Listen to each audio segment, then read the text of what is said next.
Hello my friends, I am 242, and tonight I have some urban legends that will send chills down your spine. Make sure you're safe as I tell you things that happen in the dark. The lore and mythology of mirrors. Mirrors. They have a wide and varied world history, culture, and lore which seems to relate to each other. Many legends about mirrors have been created and woven into our cultural beliefs. Generally, mirrors symbolize wisdom, truth, and light. In many cultures, it is believed that mirrors reflect someone's true soul, and that mirrors are portals that allow spirits, good and evil, access into our world. In the Old English lore, the origins of the Bloody Mary mirror game are very different to the slightly more modern one that most people know. Young women used to summon the spirit of Queen Mary Tudor to discover who their future husband would be. The woman would call out the name 3 times and look into the mirror by candlelight. She then saw her future love. However, if she saw herself or Bloody Mary, that would be a bad omen. In some communities of the Jewish faith, when someone passes, it is the custom for the family members of the deceased to sit in Shiva. This is a mourning process which lasts 7 days. The main practice during this period is to cover all the mirrors in the home to stop spirits and demons that come to visit the grieving family. The spirits would travel in our world through the mirrors, so by covering the mirrors would prevent spirits from being trapped in our dimension. Similarly, the practice of covering the mirrors in the home is performed during the mourning period of traditional Irish families leading up to the wake of the deceased. In the Irish customs, it is said to prevent evil spirits from harassing the family members of the dead. The myth of 7 years bad luck if you break a mirror dates back to the Romans, who believed that life renewed every 7 years. So by breaking the mirror, the soul would be damaged. 2 ways this curse could be lifted are grinding the shards of glass down to dust so that it cannot reflect anything again, or putting the broken mirror pieces in a bag and burying it.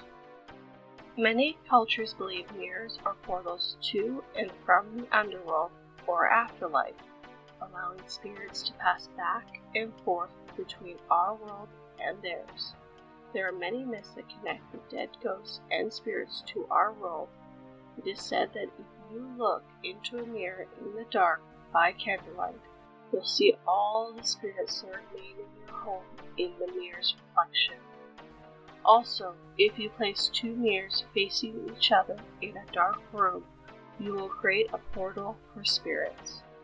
The myth mirrors cannot cast the reflection of vampires didn't seem to be very common until Bram Stoker wrote the Gothic horror novel Dracula in 1897.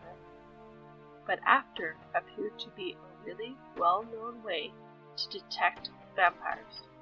However, before the novel was written, it was believed that mirrors could and did ward off evil. The story of the Elbow Lady. This is an urban legend in my town. This was told to me by a group of Cherokee Indians that I used to work with on a Halloween haunted attraction. It goes like this. The sound of her boots echoed through the trees of the surrounding forest as she stomped in the direction of the town that was 12 miles away. With her cell phone raised high in the air, she initially prayed for a signal. Sadly, she was in the middle of nowhere in rural Oklahoma, and it was a complete dead zone. Taking a deep breath, she let it out with a growl as she dropped her phone by her side and continued on her way.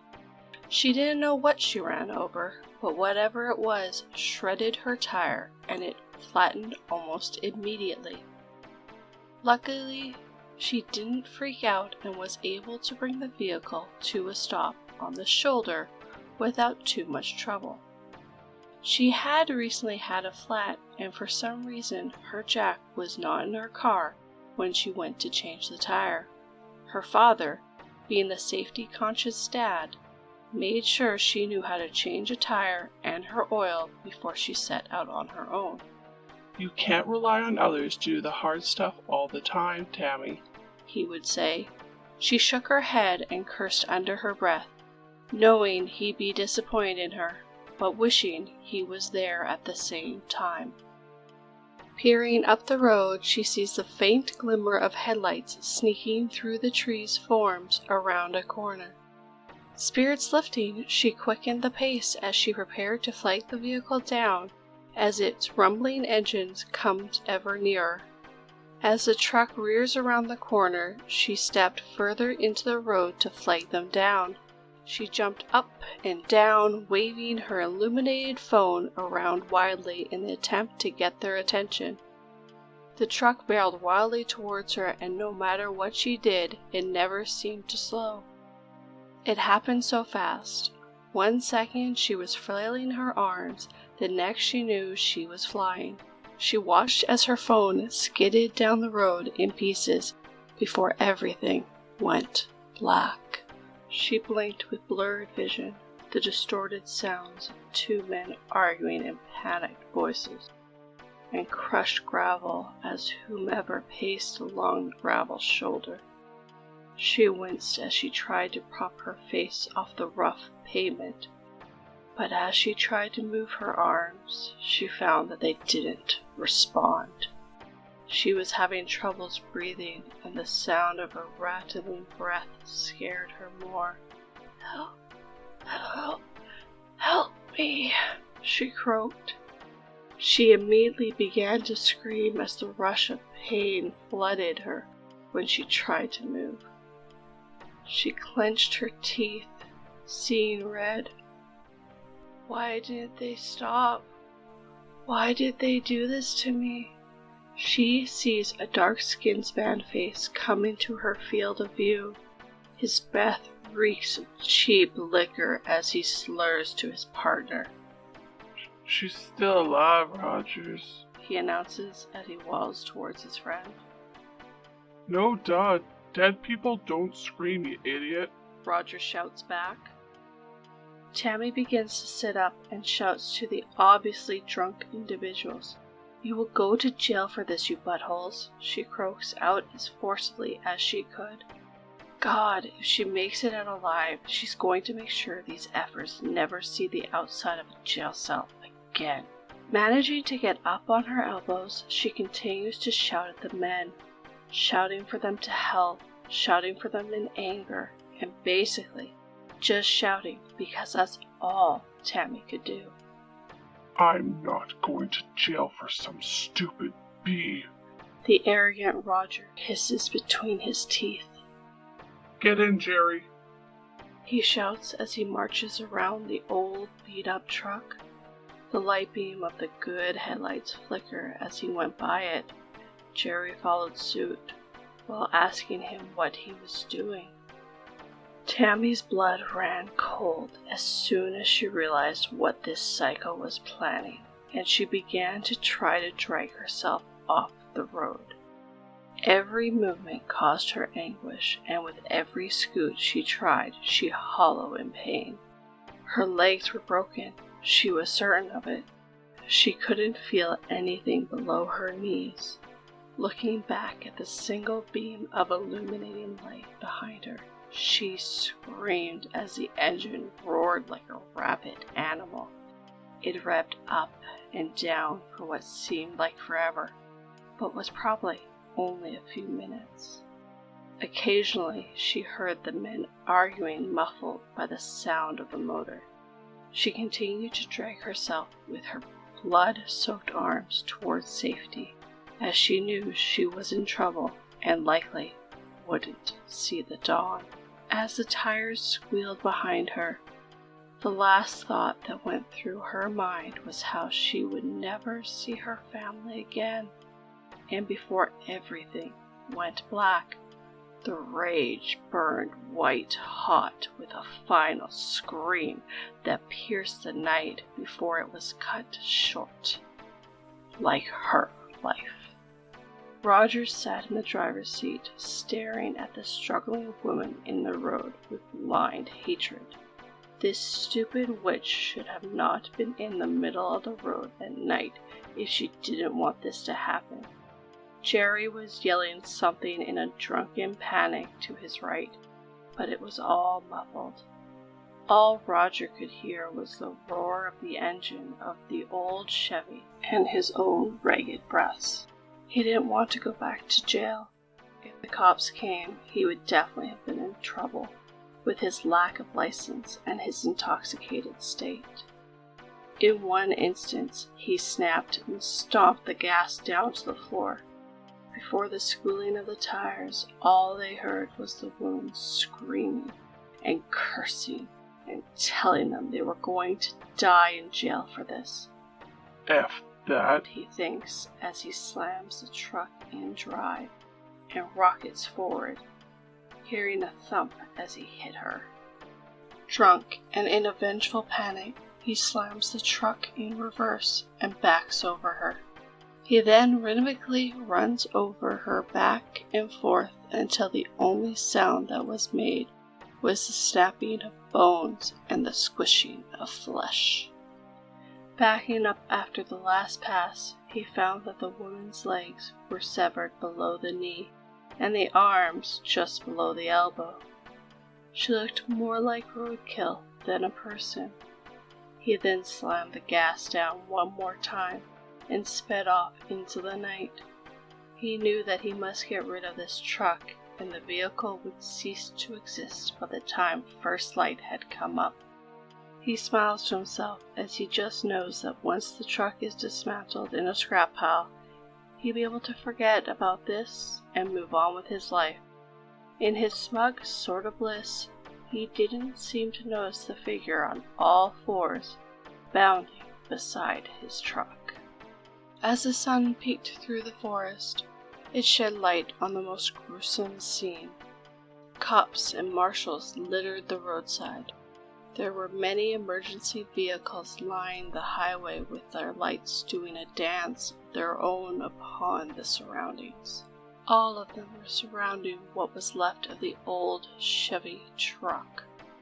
The doors were missing. The glass littered the ground like sparkling confetti, and the once white truck was mostly reddish-brown with dried blood. The driver and passenger were mangled beyond recognition. They had to send their dental records for identification so their families would have some closure. There was one peculiar thing about the scene though. All around the truck it looked as if someone had taken sticks and drove them into the ground. There were tiny blood-splattered spots leading from the ditch to where it looked like the vehicle lost control. It was as if an animal had ran to them, only there was no animal tracks, no paw prints, no signs that any known creature had made those tracks. Upon toxicology, it was determined that the fatal wreck was caused by drunk driving. Several miles behind the gory wreck, there was a car found with a flat tire on the side of the road. The owner of the car, Tammy Wheeler, was never found.